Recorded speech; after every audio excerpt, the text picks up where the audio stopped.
बिस्मिल्लाहिर्रहमानिर्रहीम। अस्सलामुअलैकुम students, how are you? I hope you are fine. बेटा आज हम साइंस का आगे से वर्क स्टार्ट करेंगे। क्लास 3 सब्जेक्ट है हमारा साइंस और यूनिट नंबर हमारा जो है वो है 7 फोर्स। ये हम रीड कर रहे हैं, ठीक है। मैंने आपको इसकी रीडिंग भी करवा दी है। उसके बाद आपको एक्सरसाइज में करवा रही हूँ। उसमें हमने क्वेश्चन नंबर 1 जो है वो मैंने आपको कल करवाया था, जिसमें ब्लैंक्स थी, ठीक है। Choose the correct answer.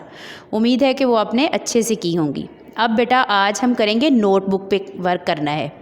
तो इसमें क्वेश्चन नंबर 2 है हमारा आंसर क्वेश्चन। आपने बेटा पहले इस तरह से नोटबुक पे पेज रेडी कर लेना है। दोनों साइडों पे आप मार्जिन लाइन ड्रा करेंगे। नीट मार्जिन लाइन जो है वो आपने लगानी है। ऊपर आपने डेट राइट करनी है इस साइड पे, नवंबर 30, 2020। ये हमारा मंडे का वर्क है। उस साइड पे आपने डे राइट करना है। फिर मिड में आप क्लास वर्क राइट करेंगे इस तरह से। उसके बाद इस साइड पे आपने यूनिट 7 राइट करना है। फिर मिड में आप यूनिट का नेम राइट करेंगे, फोर्स। उसके नीचे से फिर आपने स्टार्ट करना है टॉपिक, आगे लिखेंगे क्वेश्चन आंसर।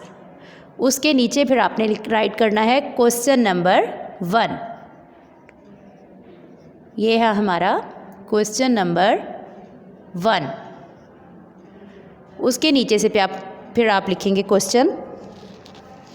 फर्स्ट क्वेश्चन है हमारा,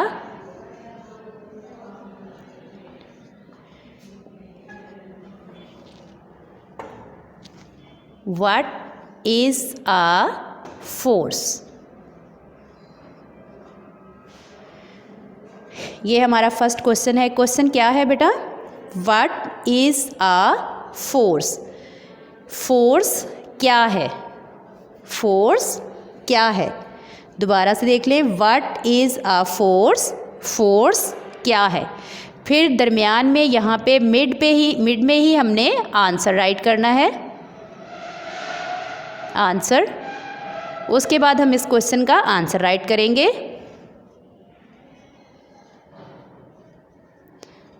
force is a push and pull. Answer है इसका force is a push and pull. वैसे अगर हम इसकी पूरी डेफिनेशन में लें तो force is a push and pull that change the motion of an object, ठीक है। लेकिन मैंने आपको यहाँ पे शॉर्ट राइट करवाया है। Force is a push and pull. फोर्स का मतलब है पुश करना और पुल करना। Question number 2।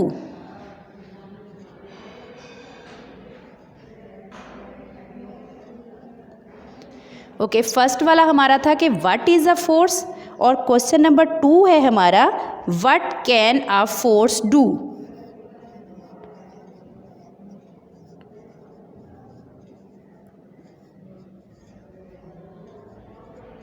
What can a force do. पहले वाले क्वेश्चन का मतलब था कि what is a force, force है क्या। इसमें अब वो पूछ रहे हैं कि what can a force do, force क्या कर सकती है, ठीक है। इसका आंसर है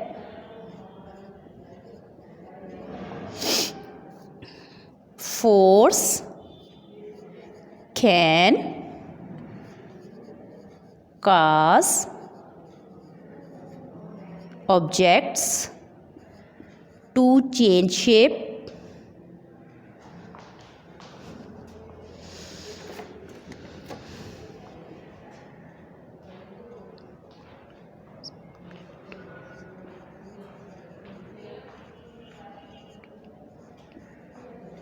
shape, change the way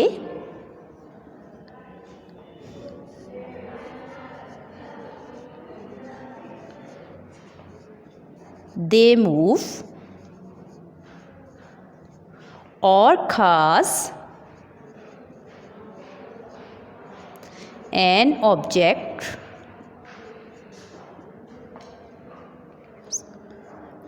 to move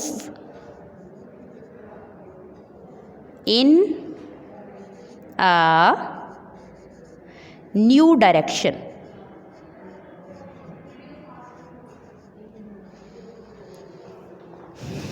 अब इसको सुनिए ज़रा दोबारा से।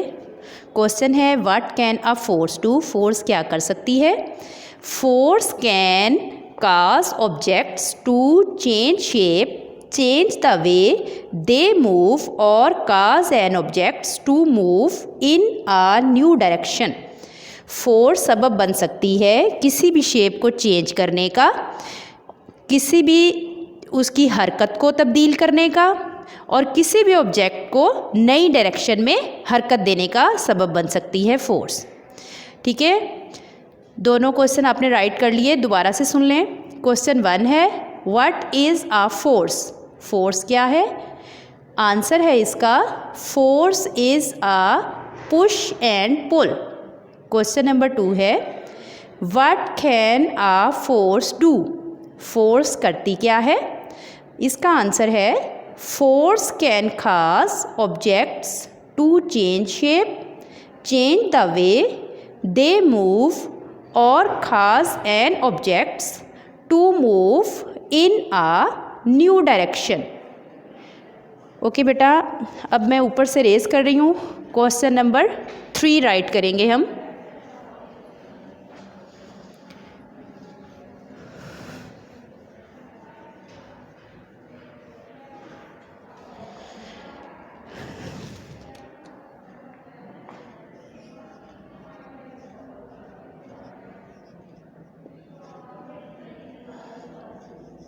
Question number 3। क्वेश्चन नंबर 3 है हमारा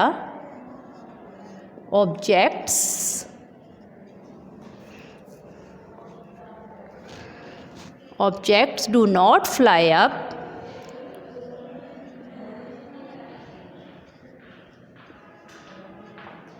मूव बैकवर्ड और forward but fall down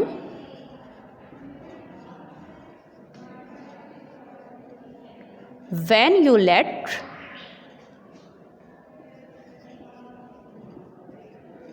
go of them. Why? Question देखें बेटा। Objects do not fly up, move backward और forward but fall down when you let go of them. Why? कोई भी object है वो ना तो उड़ सकता है, आगे को हरकत कर सकता है, ना पीछे को हरकत कर सकता है, लेकिन फॉल डाउन वो नीचे को गिरता है जब आप उसको उछालते हैं। वाई? ऐसा क्यों होता है? ठीक है, मीनिंग इसकी दोबारा से सुने कि किसी भी ऑब्जेक्ट, कोई भी ऑब्जेक्ट है जब वो उड़ नहीं सकता, हरकत नहीं कर सकता आगे पीछे, तो क्या वजह है कि जब हम उसको फेंकते हैं तो वो नीचे को ही आके गिरता है? इसकी क्या मेन वजह है? तो इसका आंसर देखें।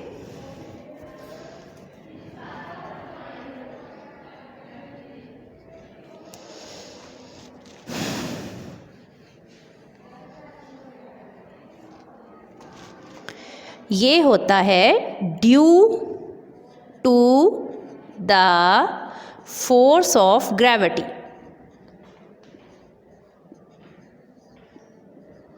फोर्स ऑफ ग्रेविटी किसकी वजह से होता है? Due to the force of gravity, यानी कि ग्रेविटी की ताकत की वजह से ये सब होता है कि चीज़ें जो हैं वो ज़मीन की तरफ आती हैं। दोबारा से सुन लें question number 3। Objects do not fly up, move backward और forward but fall down when you let go of them. Why? इसका आंसर है due to the force of gravity. Okay बेटा, अच्छे से समझ आ गया आपको ये वाला?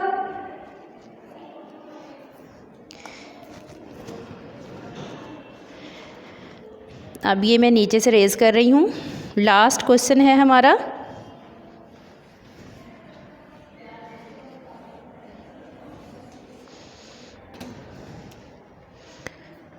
Question number 4,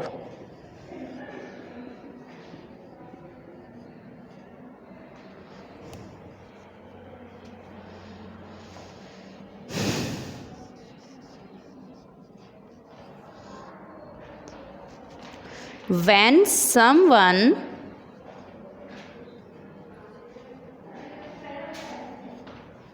rides a bicycle, इसके आगे कॉमा आएगा,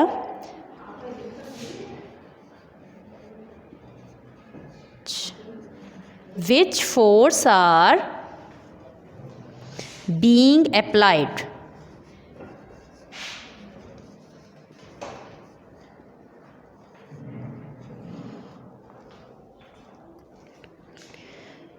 दोबारा से देखें क्वेश्चन बेटा। When someone rides a bicycle, which force are being applied, यानी कि जब कोई भी बाईसाइकिल चला रहा होता है, which force, कौन सी फोर्स जो है being applied, अप्लाई हो रही होती है। which forces are, इसके साथ s भी लगेगा, which forces, कौन सी फोर्सेस जो हैं वो अप्लाई हो रही होती हैं। ये मैंने आपको रीडिंग में भी पढ़ाया था, डिस्कस एंड आंसर में, ठीक है। उसमें ये बाईसाइकिल का हमने सारा पढ़ा था कि किस तरह से इसको चलाते हैं और कौन सी फोर्स जो है वो कहाँ पे हम अप्लाई करते हैं। तो इसका आंसर बेटा आएगा, इसका आंसर राइट करें। इसमें जब हम साइकिल चला रहे होते हैं, जब हम पैडल चलाते हैं, उस पर पुश फोर्स जो है वो अप्लाई होती है। ओके, जब ब्रेक लगाते हैं उसमें पुल फोर्स अप्लाई होती है, और जब उसको चला रहे होते हैं रोड पे तो उस पर फ्रिक्शनल फोर्स अप्लाई होती है। इस पे अब हम तीनों फोर्सेस लिखेंगे। इसका आएगा answer frictional force,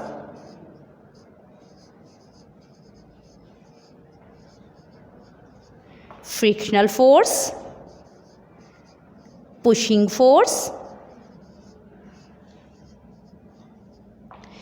and pulling force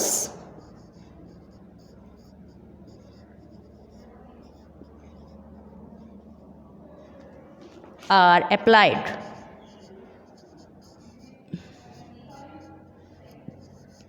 ठीक है, आंसर है इसका frictional force, pushing force and pulling force are applied. ये तीनों फोर्सेस जो हैं वो इस पे अप्लाई होंगी। कहाँ पे अप्लाई होंगी? जब बाईसाइकिल चला रहे होंगे। ये बेटा क्वेश्चन आंसर में सबसे मेन चीज़ ये होती है कि बाज़ दफ़ा आप लोग सिर्फ आंसर को रट्टे लगा लेते हो। आपने सिर्फ आंसर को नहीं देखना, उसके साथ क्वेश्चन को पहले आपने समझना है। जब आपको क्वेश्चन की समझ आ गई है तब आप उसका आंसर सही से राइट कर सकते हो, वरना फर्स्ट वाला क्वेश्चन जो है उसका आप आंसर दूसरे का आंसर लिख रहे होते हो। तो इस तरह से आपने नहीं करना, क्वेश्चन को भी आपने अंडरस्टैंड करना है। ठीक है, दोबारा से देख लें क्वेश्चंस।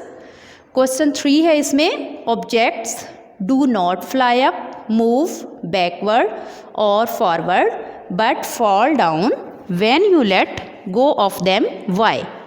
इसका आंसर है due to the force of gravity.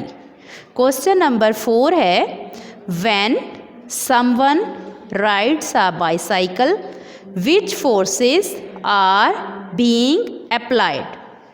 इसका आंसर है frictional force, pushing force and pulling force are applied. Okay बेटा, क्वेश्चन आंसर आपने पहले से राइट किए हुए होंगे नोटबुक्स पे। जिन बच्चों के पास राइट नहीं है वो राइट करेंगे, जिनके पास पहले से राइट किए हुए हैं वो राइट नहीं करेंगे।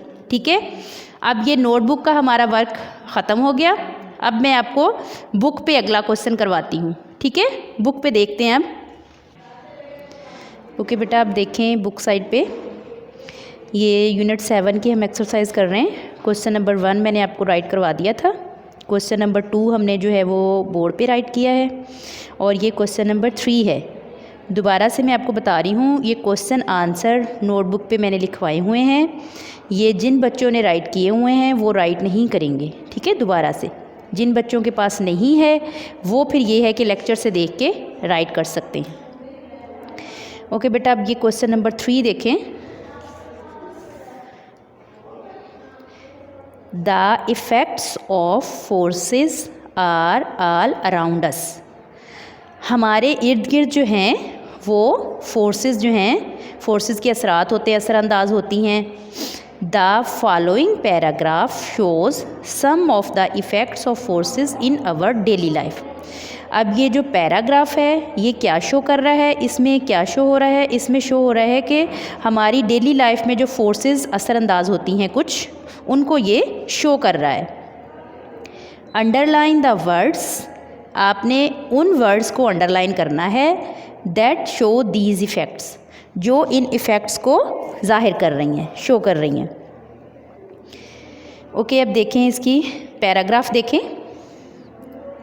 सारा and Usman were waiting for ripe mangoes to drop. Drop का क्या मतलब है? गिरना।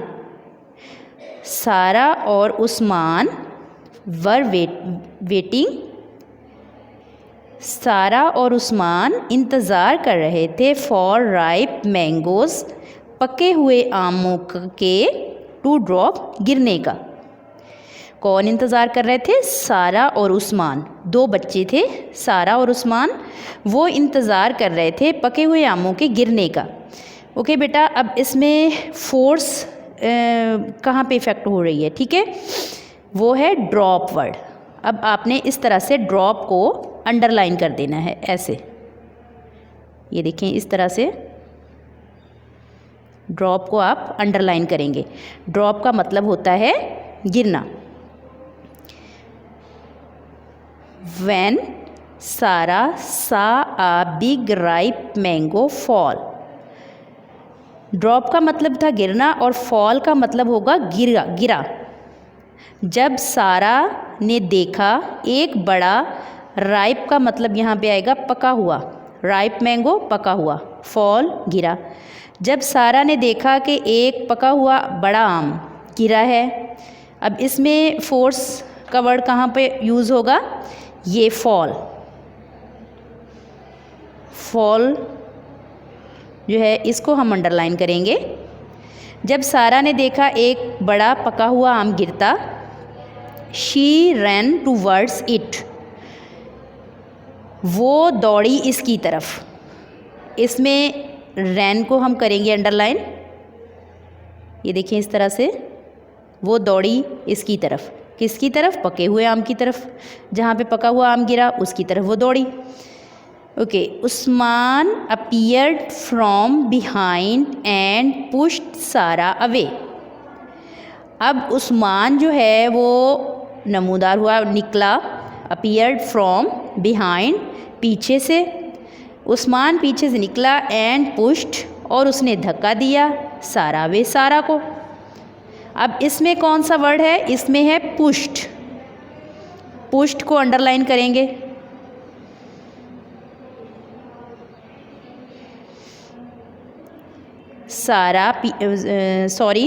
उस्मान जो है वो पीछे से निकला और उसने सारा को पुश किया। ही पिक्ड अप द मैंगो, और उसने क्या किया? मैंगो को उठा लिया। इसमें कौन सा वर्ड होगा? पिक्ड। पिक्ड को अंडरलाइन करेंगे हम। He picked up the mango, उसने आम को उठा लिया। Just as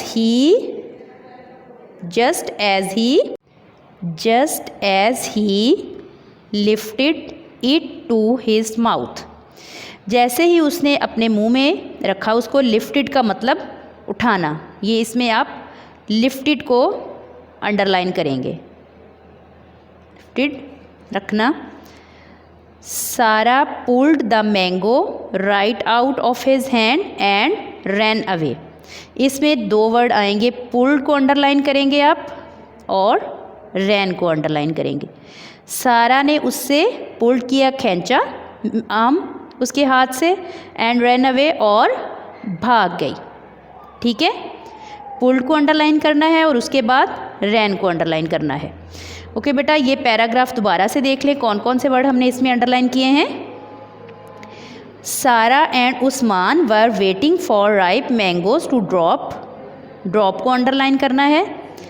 when Sara saw a big ripe mango fall, fall को अंडरलाइन करना है। She ran towards it, ran को अंडरलाइन करना है। Usman appeared from behind and pushed Sara away, pushed को अंडरलाइन करना है। He picked up the mango, picked को अंडरलाइन करना है। Just as he lifted it to his mouth, lifted को अंडरलाइन करना है। सारा pulled the mango right out of his hand and ran away, pulled को अंडरलाइन करना है और रैन को अंडरलाइन करना है। ठीक है, ओके बेटा, अच्छे से आपने इसको कर लिया होगा अंडरलाइन।